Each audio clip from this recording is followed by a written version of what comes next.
حضرت مسیح موعود کا نام قرآن مجید میں آیا؟ قرآن کریم مجید میں ان کا نام تو نہیں آیا، لیکن یہ تو آیا قرآن کریم میں ہے کہ جو آخری زمانے میں نبی آئے گا اس کو قبول کر لینا۔ ٹھیک ہے، جو حضرت صلی اللہ علیہ وسلم نے سورہ جمعہ میں فرمایا کہ جو آخرین منہم لما یلحقوا بہم کی آیت اتری نا، کہ آخرین میں بھی ایک پیدا ہوں گے جو پہلوں سے ملائے جائیں گے ہیں، جو تم سے ابھی نہیں ملے۔ تو صحابہ نے پوچھا کہ وہ کون لوگ ہوں گے؟ تو حضرت صلی اللہ علیہ وسلم نے حضرت سلمان فارسی کے کندھے پہ ہاتھ رکھ کے فرمایا کہ وہ ان میں سے ہوں گے ہیں۔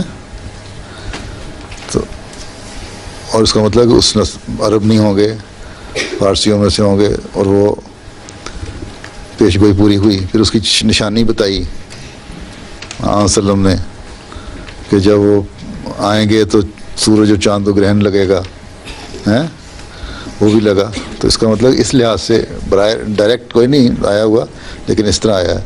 لیکن اور بھی تفسیریں، مثلا حضرت مسیح موعود علیہ السلام نے فرمایا کہ وہ جو ہے پہلے سورہ بقرہ میں پہلی آیات میں ہی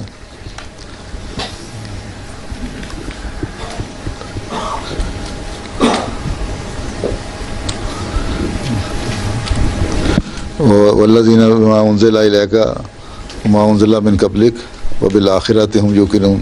حضرت مسلم کہتے ہیں آخرت میں نے سوچا کہ میرا نام قرآن شریف نہیں آیا کہ میری بیعت کرنی بھی ضروری ہے میرے پہ مان لانا۔ تو آخرہ جو لفظ ہے نا آیا جو پہلی تیسری آیت میں، اس سے میں نے مراد لی کہ یہ میرے متعلق ہے۔ وما انزل الیک وما انزل من قبلک وبالآخرۃ ہم یوقنون، کہ جو تجھ پر اترا ہے اس پہ بھی مان لاتے ہیں، جو تجھ سے پہلے تھے ان پہ بھی مان لاتے ہیں، اور جو آخرت میں، ایک آخرت کا مانے تو مرنے کے بعد کی باتیں ہیں نا، ایک آخرت ہے جو آخری زمانے میں آنے والا ہے۔ تم میں سے بعض کو سمجھ آئے گی، بعض کو نہیں آئے گی، لیکن بہرحال اس طرح آیا، براہ راست نام نہیں آیا۔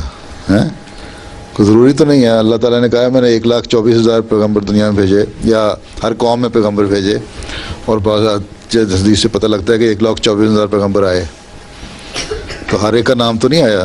اللہ تعالیٰ نے یہی فرمایا کچھ کا میں نے قرآن شریف میں ذکر کر دیا، کچھ کا نہیں۔ تو نام آنا ضروری تو نہیں ہوتا ہر چیز کا۔